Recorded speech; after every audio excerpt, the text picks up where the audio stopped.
Hey guys, thanks so much for joining us. Today is going to be a really good day. It's really nice outside, one of our first nice days in London, Ontario here, and we are about to start on our biggest project to date. I'm really excited. This project is actually for my old Carpenters local 785. Thank you guys so much for allowing me to do this project for you guys. It really means a lot to me, and I'm really hoping we knock it out of the park, but we will. So if you see behind me here, we have a slab on the CNC ready to get flattened. This is going to be the middle slab for one of the two halves that we're building. And we're going to be building a 14-foot long boardroom table, 5 feet in the middle, tapering to 4 feet at the ends. I can ramble on about it with my hands and try to show you, but we're just going to hop into SketchUp and we're going to see what we got.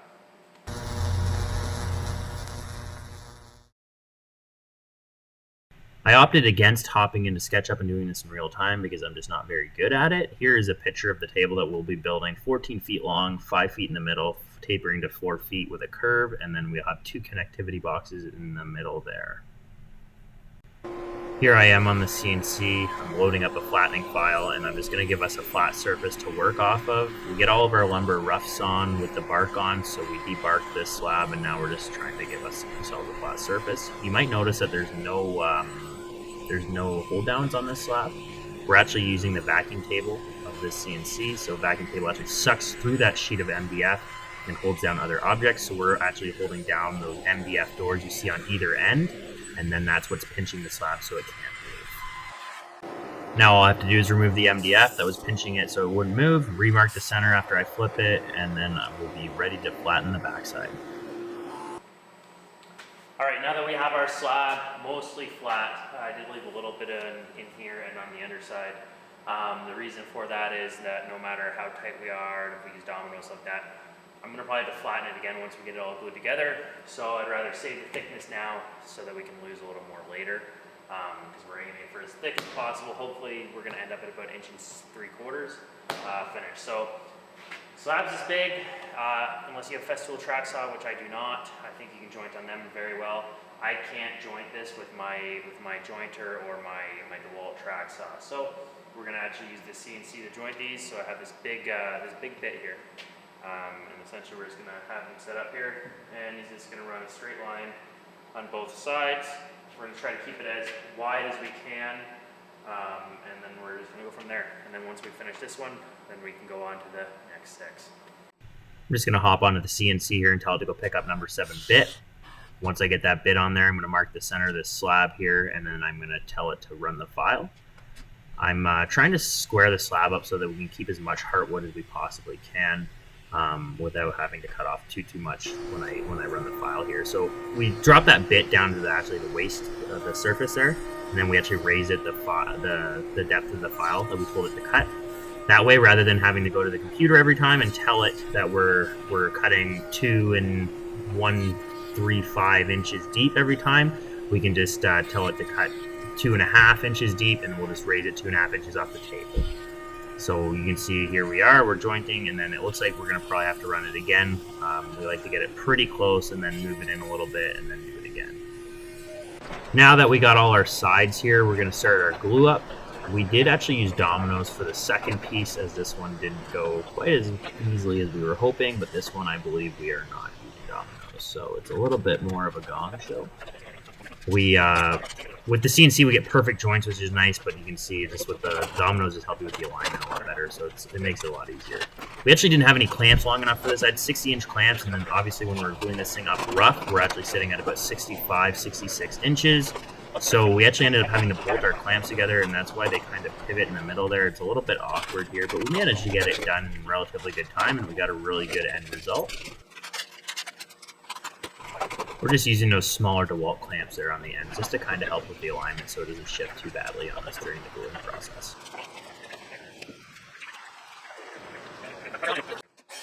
After the glue cured and we removed the clamps, we had Tucker cut off one of the live edges here. The main reason being for this is it was just a little too big for our CNC. We have about 61 inches, and I believe this was sitting at about 64, so we just wanted to cut that down a little bit. Unfortunately, our DeWalt track saw doesn't cut quite deep enough, so Tucker had to go around with the jigsaw afterwards and finish that up. Now, we needed to cut the one end of this slab, not because it was too long, but we wanted the glue lines to look square to the end of the table. So although we're running a profile here, which is going to make it the right size and shape no matter what. We wanted the ends to be square to the glue lines. So here we are with the square, just trying to get that track to be totally square to those glue lines. Once we were kind of happy with the placement here, we had to cut the end of this so that we were square with the glue line. Now that we have a square end, we can line this up with the CNC. Now that we have a square end, we can actually just set this piece on the CNC and just measure to make sure that we're sitting in the same location on the CNC relative to the bed. And that way everything we cut will be square with the glue lines.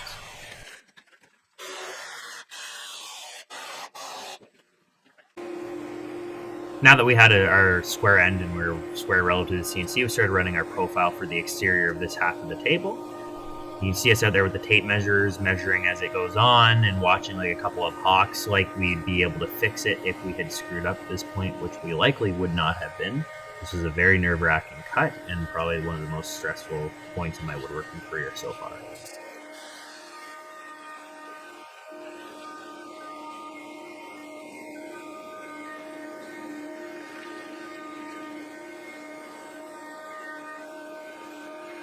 This profile is actually only taking about a 1/4 inch each time. The last thing we wanted to do, this is a 1/2 inch compression bit, so it does create quite a bit of pressure when it's moving. The last thing we wanted was for the slab to shift on us.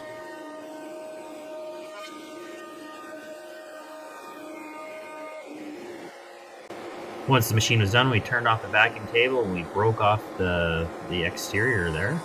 See me? Ugh, man, that's a strong man right there. And I cleaned it up a little bit, and then we were on to the next step.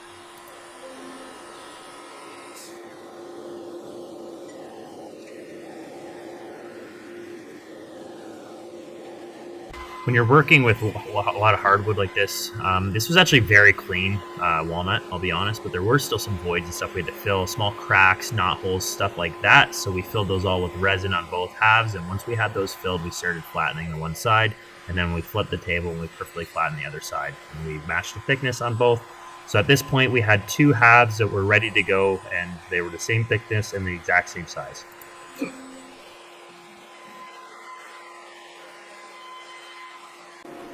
After we had a perfectly flat table and they were both the same size, we started C-channeling each half of the table. Now, C-channel is a debated topic in the woodworking world. There are a lot of people that think if you have kiln-dried lumber, you don't need them. And there's a lot of people that think if you should use them regardless. I am the guy that thinks you should use them regardless. For the price of a C-channel, I'd rather be able to sleep at night. So we actually ended up putting in 3 channels on this 7-foot half. The last thing we wanted was, because we had that joint in the middle, was for any movement to happen. So that was probably more than we needed to do, but we figured that we'd rather be safe rather than sorry.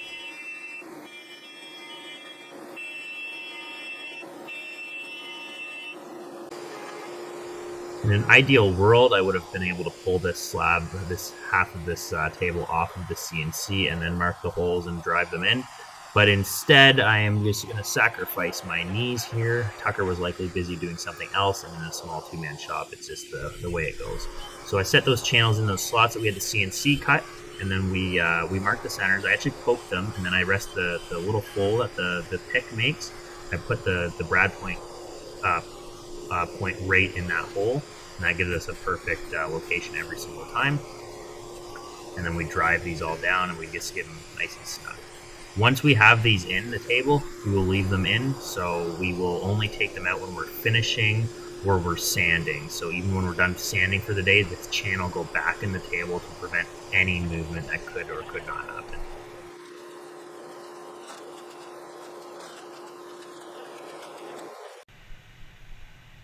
And here's a beautiful photo of all the C-channel on the table. Once we had 2 finished halves here, we had to actually carve in the connectivity boxes. So as you can imagine, this was a pretty nerve-wracking point in the job as well. We're plunging about 2 inches deep with the 1/4 inch end mill, so it was sketchy to say the least.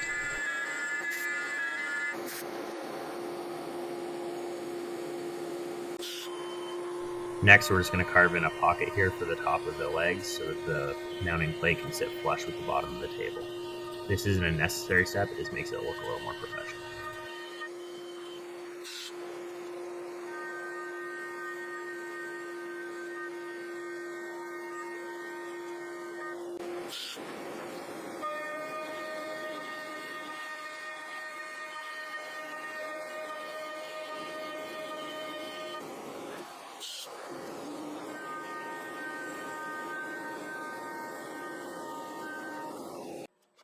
We did oversize these pockets a little bit so we had some play, just so we could make sure that they were perfectly square to the ends of the table. So here I am just squaring up the legs in those pockets, marking the holes, and then I'm going to drill in. We use threaded inserts to mount these table legs, so essentially we're just marking centers, drilling a pile hole, using a insert that'll drive in with a hex head, and then putting the bolts through the legs into that insert.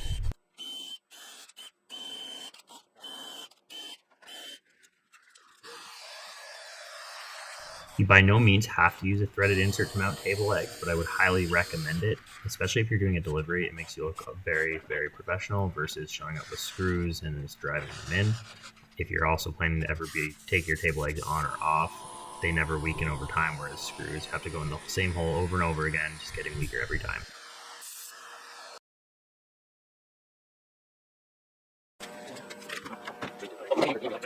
After a quick powwow of how we were going to do it, we decided to flip the other half off the table here so that we could get the table put together for a test fit.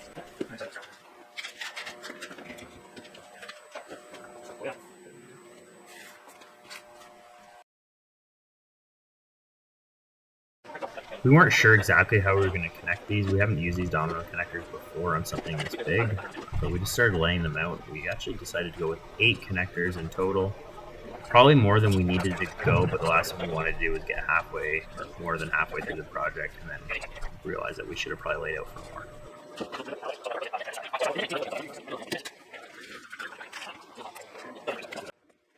Once we had our layout, Tucker just started driving the domino into the end there, and then this is where we're going to put each connector.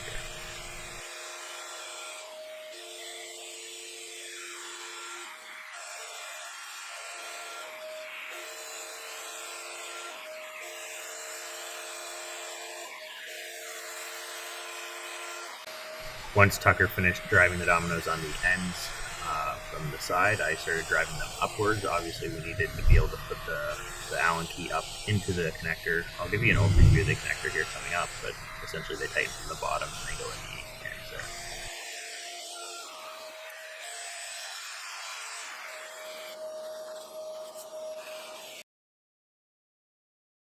Here's a quick overview of the Festool domino connectors that we're using. They essentially just poke in the ends there, and then each side has a piece that goes in up through the bottom as well.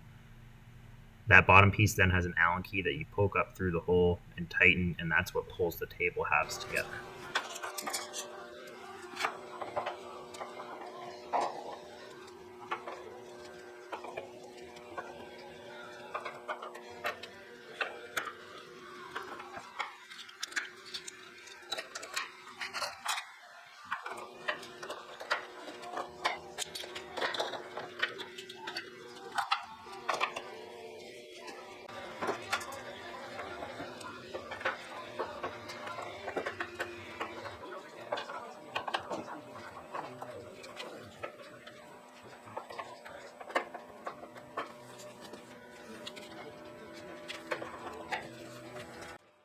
Once we had all the connectors in, we decided to try to test fit it and put it together here. This went a little harder than we expected. We actually had a problem with the under connectors actually falling down a little bit as we shoved the table together, so we actually had to get under there and push them up as we pulled and pushed the table together. It wasn't too bad, but it was just something we should have probably been more aware of.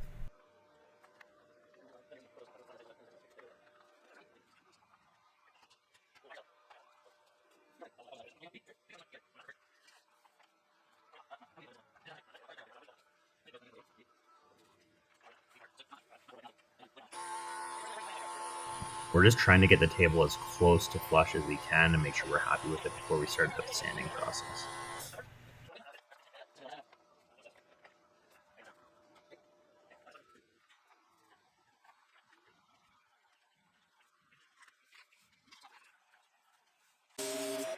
And as you can see here, we had to call in the big guns to get on the sanding here on this massive top. So my dad came to give us a hand. He was down from Vancouver, and he decided that he didn't mind giving us a hand. So I took advantage of all the free labor I could, and I started filling the holes as he started knocking it down. Although these pieces were cut with the exact same CNC file, and they were the exact same size, as wood can move and expand and contract a little bit. So we wanted to put this table fully together before we sanded it.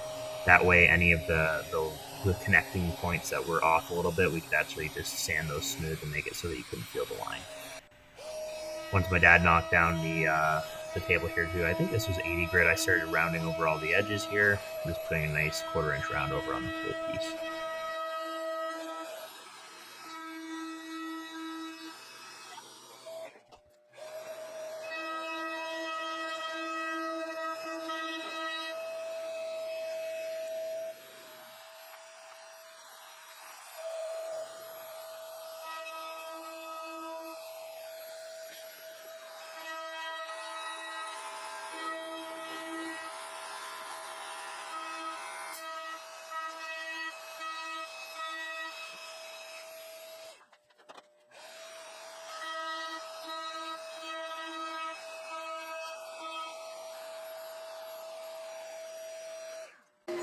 Once we had the round over on, we started more sanding, and we started sanding that round over into the table. I believe we're now working at 120 grit. We're not going to show all the sanding process here. It's just too long.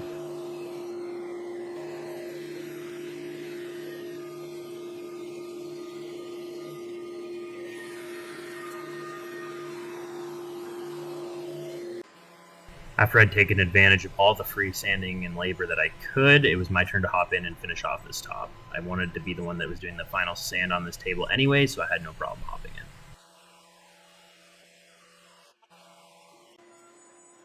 Once we finished the sanding process, it was time for a really good clean. We blew it off with compressed air, and then we wiped it down with mineral spirits.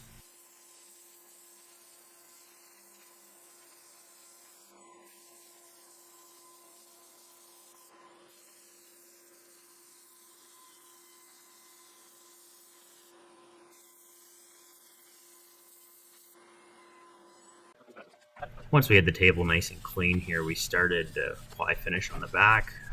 We're using Linea Duo on this table. We've been using it a lot around the shop lately. We really like this finish. It has a catalyst. It's a monocoat system. It results in a very good finish every single time. We've been nothing but happy with it. We've had no problems with it.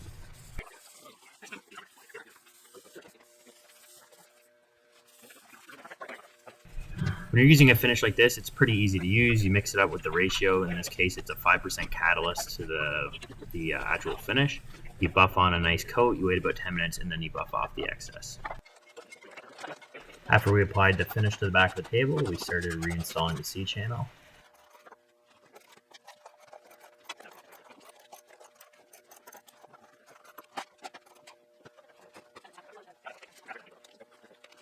And we had to call the boss in to help us do the real work and flip the table. Finishing is always my favorite part of a project. It's always very rewarding to see all your man hours and investment turn into what you've hoped for. Also, the color change, especially on walnut, never ceases to amaze me.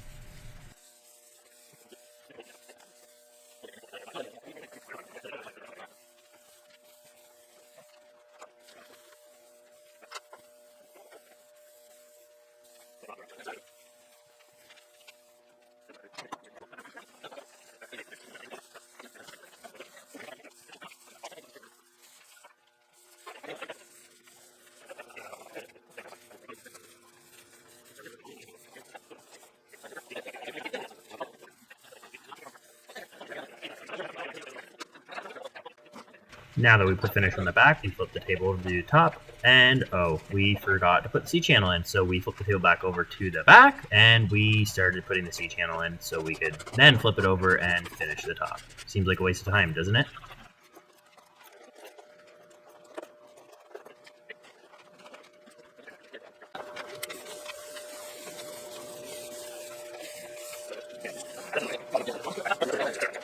Now, I know I'm going to get a little flack for this, but we didn't get any videos of the packaging and delivery process. When we arrived at the union, it was a training day, and there was an army of helpers to get the thing unloaded and set up. Instead of saying no, we took advantage of the situation and used all the help we could get. As you could imagine, this table wasn't light, nor was it particularly easy to set up and get perfect, so all the extra hands were appreciated.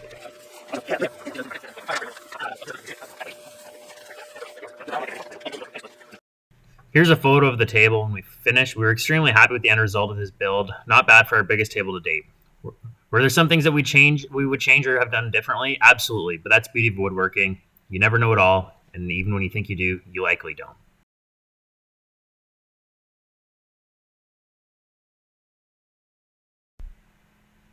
Now we have some photos of the logo buttons coming up that we made for the union as well. Now these things turned out really cool. Unfortunately, we didn't get any content for these buttons as they took so long on the CNC, about 8 hours each. The process was just way too long to add into this video. Let me know what you think. Would you like to see a video of how to create a logo button or sign like this from start to finish? Let me know in the comments below.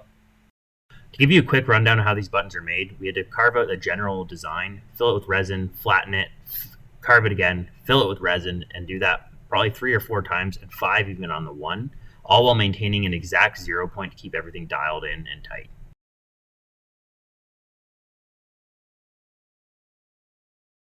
Here I am in all my glory. I'm very happy with the way this turned out, like I already said. We'd like to thank everybody for watching and supporting the channel. If you have any feedback, like always, leave it below, and we'll get back to you if we can. Cheers.